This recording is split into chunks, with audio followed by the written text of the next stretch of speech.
احکامات کو شرح صدر کے ساتھ بخوشی براضی اور خوشی قبول نہ کر لیں وَيُسَلِّمُوا تَسْلِيمًا، اور جس طرح سے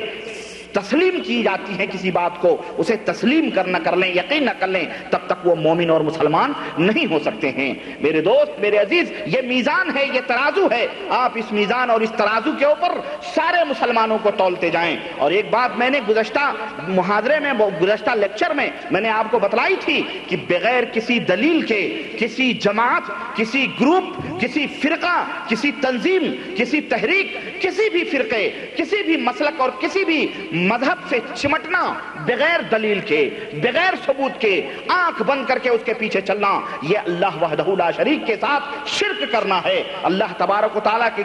کے ساتھ غداری کرنا ہے۔ اللہ تعالیٰ نے قرآن کریم میں اسی لیے فرمایا تھا اور فرمایا ہے قرآن کریم میں اتخذوا احبارهم ورهبانهم اربابا من دون اللہ، انہوں نے اپنے پیروں کو، مرشدوں کو، مولویوں کو، علماء کو، ائمہ کو اللہ کے علاوہ معبود بنا لیا۔ تو صحابی رسول جو بیٹھے ہوئے تھے انہوں نے کہا اے اللہ کے رسول صلی اللہ علیہ وسلم، ہم بھی نصرانی تھے اور اب مسلمان ہوئے ہیں، لیکن نصرانی ہم تھے تو ہم نے اپنے علماء کو،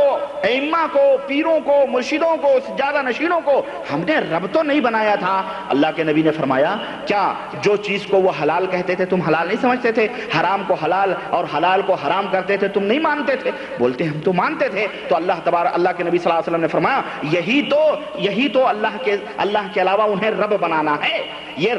رب یہی بنانا ہے۔ تو آج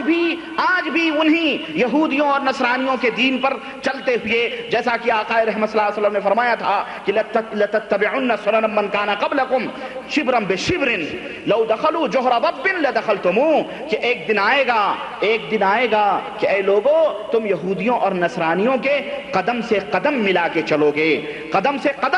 چلو گے، اگر وہ کسی ضب کے سوراخ میں داخل ہوئے ہوں گے تو تم اس میں بھی داخل ہوگے۔ تو انہوں نے صحابہ کرام نے فرمایا اے اللہ کے نبی وہ کون لوگ ہوں گے؟ تو کیا وہ یہودی نصرانی ہیں؟ تو اللہ کے رسول صلی اللہ علیہ وسلم فمن، وہ یہودی نصرانی ہی ہیں، انہی کے نقش قدم پہ چلو گے۔ آج یہ ہم اور آپ ہمیں شیطان دھوکہ دے کر کے انہی کے نقش قدم کے اوپر لے کے چل رہا ہے۔ تو عرض کرنے کا مطلب یہ ہے، میں نے آپ کو بتلایا تھا کہ رب بنانا ہے بغیر ثبوت اور بغیر دلیل کے، کسی جماعت اور کسی تحریک، کسی تنظیم اور کسی بھی ٹکڑے اور کسی بھی مسلک اور مذہب کو ماننا، اس کے ساتھ تعصب کرنا، آنکھ بند کر کے اس کے پیچھے چلنا، یہ اللہ تبارک و تعالیٰ کے ساتھ شرک ہے، کیونکہ حکم دینے کا حق صرف اللہ وحدہ لا شریک کو ہے اور وہی دلیل ہے، وہی حجت ہے۔ اسی طرح سے میں یہ بھی آپ کو بتاؤں کہ تعجب کی بات مسلمانوں میں آپ سے پوچھنا چاہتا ہوں، تعجب کی بات یہ ہے کہ جو شخص نبی کریم صلی اللہ علیہ وسلم کو چھوڑ کر یا نبی کریم صلی اللہ علیہ وسلم کے فیصلے کو نہ مان کر ابو عمر فاروق اعظم کے پاس آ کے فیصلہ دلائے، وہ تو اللہ کے یہاں کافر قرار پائے، اور جو لوگ عمر کا آج 14 صدی کے مفتیوں اور علماءوں اور پیروں اور شہیدوں اور نہ جانے کن کن لوگوں کے چوکھٹوں پہ جاتے ہیں اور ان سے فیصلے کراتے ہیں، ان کی باتوں کے اوپر عمل کرتے ہیں، جو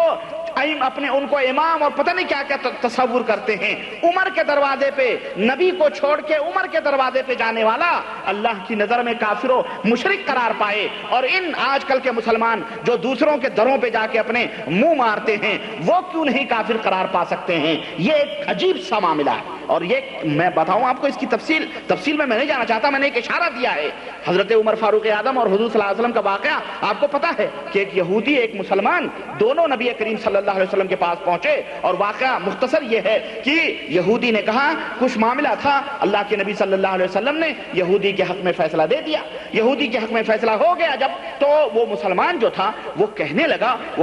کہ جب باہر نکلے تو کہنے لگا کہ ہم اس فیصلے کو ٹھیک ہے، ہمارے نبی نے یہ فیصلہ دیا ہے، یہ فیصلہ صحیح ہے، لیکن مدینے کے اندر ایک شخص اور ہے، چلو اس کے پاس چلتے ہیں، اس سے فیصلہ دلاتے ہیں۔ اس یہودی نے کہا تمہارے نبی نے فیصلہ دے دیا، تم اپنے نبی کے فیصلے کو نہیں مانتے، اب کس کے پاس جاؤ گے جو نبی تمہارے نبی سے بڑا ہو؟ بولے نہیں چلو۔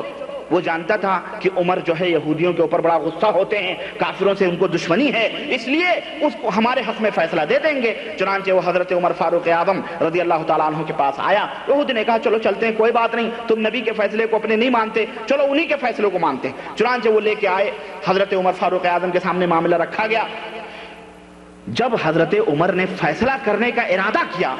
تو وہ یہودی بول پڑا، اس نے کہا عمر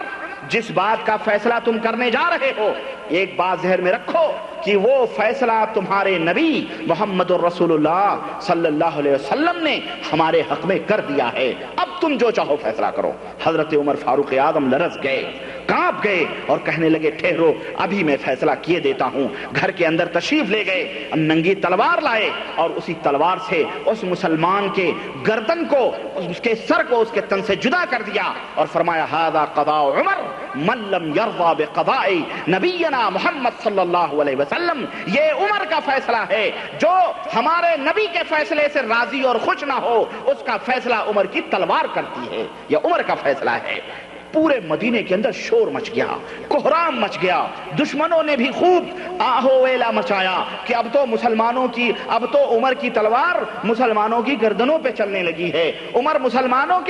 کو قتل کرنے لگے ہیں، یہ کون سا دین ہے جو محمد لے کے آئے؟ یہودیوں نے بھی شور مچایا، منافقوں نے بھی شور مچایا، خوب شور مچا۔ اللہ کے رسول صلی اللہ علیہ وسلم تک اس کی خبر پہنچی، آپ صلی اللہ علیہ وسلم نے فرمایا اور پھر وہ جو قتل ہوا تھا اس کے ورثہ، اس کے ماں باپ، اس کے اعزا اقارب نبی کریم صلی اللہ علیہ وسلم کے پاس آئے اور کہنے لگے کہ ہم کو اس کی دیت دلائیے، ہم کو قصاص چاہیے۔ مسلمان اجل صحابہ تڑپ گئے اور کہنے لگے ایک مسلمان کے اس عمر نے قتل کیا ہے، کیا عمر قتل کر دیے جائیں گے؟ ظاہر ہے اسلام کا قانون ہے، خون کے بدلے خون ہے، اس لیے عمر کو قتل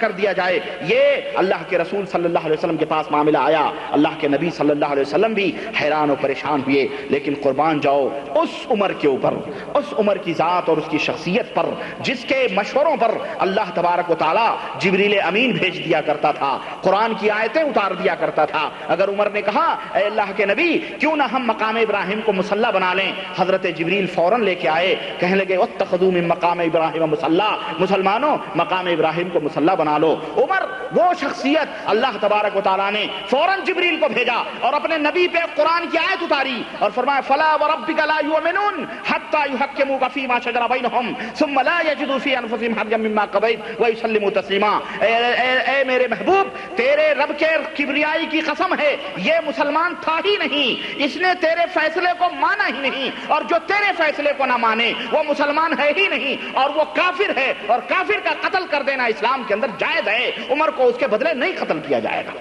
دیکھ رہے ہیں آج میں یہ پوچھنا چاہتا ہوں مسلمانوں آپ سے، ایک سوال ہے کہ جو عمر کے دربار میں نبی کو چھوڑ کے آ جائے وہ رب کی زبان سے کافر کہلایا جائے، اور آج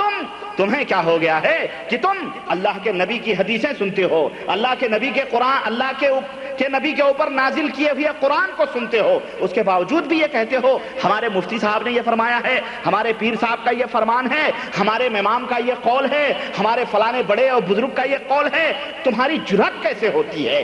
آج لوگوں نے نبی کریم صلی اللہ علیہ وسلم کی امت بننا نہیں گوارا کیا ہے، بلکہ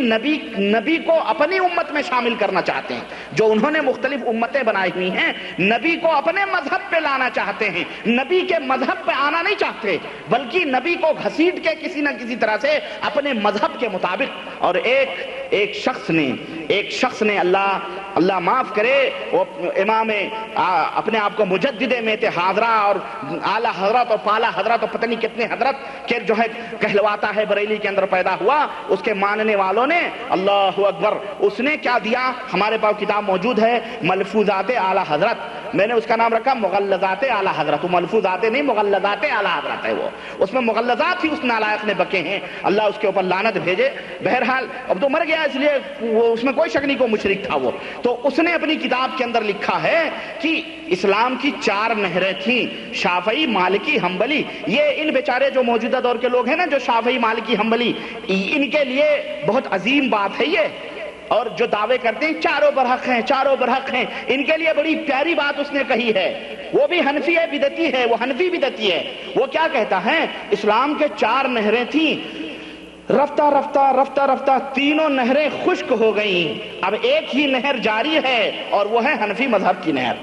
اللہ اکبر۔ تو یہ بیچارے حنفی یہ جو شافعی، مالکی، حنبلی ہیں یہ تو گئے، ان کی تو نہر ہی ہو گئی، سوکھ گئی۔ احمد رضا خان صاحب کے مقابلے میں ان کی کتابوں میں لکھا ہوا ہے، یہ ان کی کتاب کی میں بات کر رہا ہوں، تو یہ کہہ رہے ہیں تینوں نہریں سوکھ گئیں،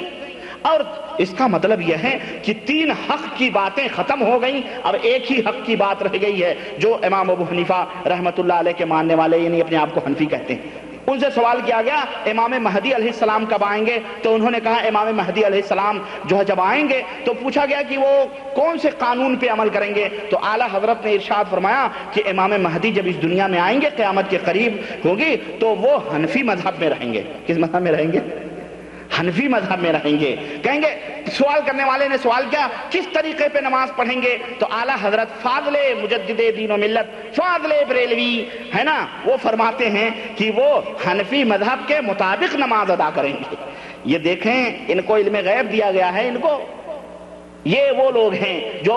ہر ایک کو یہ اصل میں ایک سازش ہے، ایک سازش ہے امت کے درمیان اختلاف اور تفرقے کرنے کی۔ غرض میرے کہنے کا مطلب یہ ہے کہ آج ہر ایک کلمے کا دعویٰ کرتا ہے، ہر ایک اپنے آپ کو کہتا ہے جی مسلمانوں آؤ ہم صحیح راستے پہ ہیں، وہ مسلمان آؤ ہم صحیح راستے پہ، وہ مسلمان آؤ ہم صحیح، ہر ایک اپنے آپ کو حق کہلوانے کی۔ سوال یہ ہے کہ اس بیچ میں آپ کیسے کیا فیصلہ کرو گے، کیسے پہچانو گے، کیسے آپ جو ہے سوچو گے کہ کون سا مذہب حق ہے، کون سا مسلک حق ہے، کون سی ٹولی حق ہے؟ کیا ایسا کہہ دو گے نہیں ہم کچھ بھی نہیں مانتے، ہم بس اب ناستک ہو جاؤ گے، کافر ہو جاؤ گے؟ نہیں، بلکہ ہر مسلمان کا یہ فرض ہے کہ اسلام کے اوپر جو یہ 7500 جو بیوپاری کھڑے ہوئے ہیں سڑکوں کے اوپر اپنی اپنی طرف بلا رہے ہیں، آپ کا فرض ہے کہ اس میں ڈھونڈیں، اس کے اندر تلاش کریں۔ اگر آپ کو ایک گلاس اسی ورجنل گلاس کی ضرورت ہو کہ یہ گلاس جاپانی ہونا چاہیے تو اور 100 کہنے والے گلاس کھڑے ہیں، 100 دکاندار اور کہہ رہے ہیں کہ یہ بھی جاپانی وہ بھی جاپانی وہ بھی جاپانی، تو آپ کیا گلاس ہی نہیں لو گے، چھوڑ کے چلے آؤ گے؟ نہیں، آپ کہو گے ہمیں جاپانی گلاس چاہیے تو لاؤ ڈھونڈوں بھائی اس میں کون سے جاپانی ہے اور کون سی چائنیز ہے، کون سا انڈین بنا ہوا، کون سا پاکستانی گلاس بنا ہوا، ڈھونڈیں گے کہ نہیں ڈھونڈیں گے؟ اسی طرح سے آپ کو چونکہ گلاس کی ضرورت ہے اس لیے آپ اس کو ڈھونڈو گے، اسی طرح سے آپ کو اسلام کی ضرورت ہے، اور اسلام کے بغیر زندہ رہنا اسی طرح سے ہے جس طرح سے مچھلی بغیر پانی کے زندہ رہنا تصور ہی نہیں کیا جا سکتا ہے ایک مسلمان جو اسلام کے بغیر زندہ رہے۔ اس لیے میرے دوست، میرے عزیز، میرے بھائی، آپ اس کو ڈھونڈیں کہ حق کہاں ہے، حق کہاں چھپا ہوا ہے، اس حق کی تلاش اور جستجو کریں، اور اپنے ہاتھوں میں 2 چراغ لے لیں۔ وہ 2 چراغ کیا ہوں؟ ایک ہاتھ میں قرآن کا چراغ لے لیں اور ایک ہاتھ میں نبی رحمت صلی اللہ علیہ وسلم کے فرمان کا چراغ لے لیں، اور انہی روشنیوں میں ان کو چھانٹیں، انہی کیڑے مکوڑوں میں دیکھیں ہیرا کہاں چھپا ہوا ہے، اور جہاں چھپا ہو ان کیڑے مکوڑوں کو ہٹا دیں اور ہیرے کو اٹھا لیں۔ یہ ہے قرآن و سنت کی روشنی، یہ ہم آپ کو بتانا چاہتے ہیں۔ یہ مشعل اپنے ہاتھوں میں اٹھائیے۔ اور جو لوگ یہ کہتے ہیں کہ جی ہم اگر انہیں کہیں کہ جناب یہ مشرک ہے، یہ شرک کرتا ہے، کہتے ہیں وہ کلمہ پڑھتا ہے، روزہ رکھتا ہے، نماز پڑھتا ہے، وہ کیسے مشرک ہو سکتا ہے؟ آؤ، قرآن کریم میں اللہ وحدہ لا شریک نے فرمایا وما یؤمن اکثرهم باللہ الا وهم مشرکون۔ بہت سارے ایسے لوگ ہیں جو زبان سے دعوے کرتے ہیں ایمان کے لیکن وہ مشرک ہیں، بباطن وہ مشرک ہیں، وہ دائرہ اسلام سے خارج ہیں، ان کے دلوں کے اندر شرک ہے۔ اور یہ میرا چیلنج ہے اور میرا یہ دعویٰ ہے کہ ہر کلمہ پڑھنے والا موحد نہیں ہو سکتا ہے، ہر کلمہ پڑھنے والا یہ توحید پرست نہیں ہو سکتا ہے۔ اور اس کی دلیلیں کیا ہیں؟ میں آپ کو اس کی دلیلوں کے ساتھ قرآن اور سنت اور اسی طرح سے تاریخ اور سیرت کے حوالے سے انشاءاللہ تبارک و تعالی میں آپ کو لے کے چلتا ہوں۔ بس آپ کی مختصر سی تھوڑی سی توجہ ہمیں چاہیے، اور 2-3 پوائنٹس میں بیان کر کے پھر میں انشاءاللہ اپنی منزل اگلی مجلس میں اس کو رکھوں گا۔ آئیے میں آپ کو بتاؤں، ہر کلمہ پڑھنے والا موحد نہیں ہو سکتا ہے، ہر کلمہ پڑھنے والا مسلمان نہیں ہو سکتا ہے۔ صرف کلمہ ہی پڑھ کر کے آدمی یہ سوچے کہ میں مسلمان ہو جاؤں، ایسا نہیں ہو سکتا ہے۔ آئیے میں اس کی دلیلیں دوں۔ آپ اور ہم اور پوری دنیا کے علماء اور پوری دنیا کے مسلمان اس بات کے اوپر متفق ہیں، اس بات کے اوپر تمام مسلمانوں کا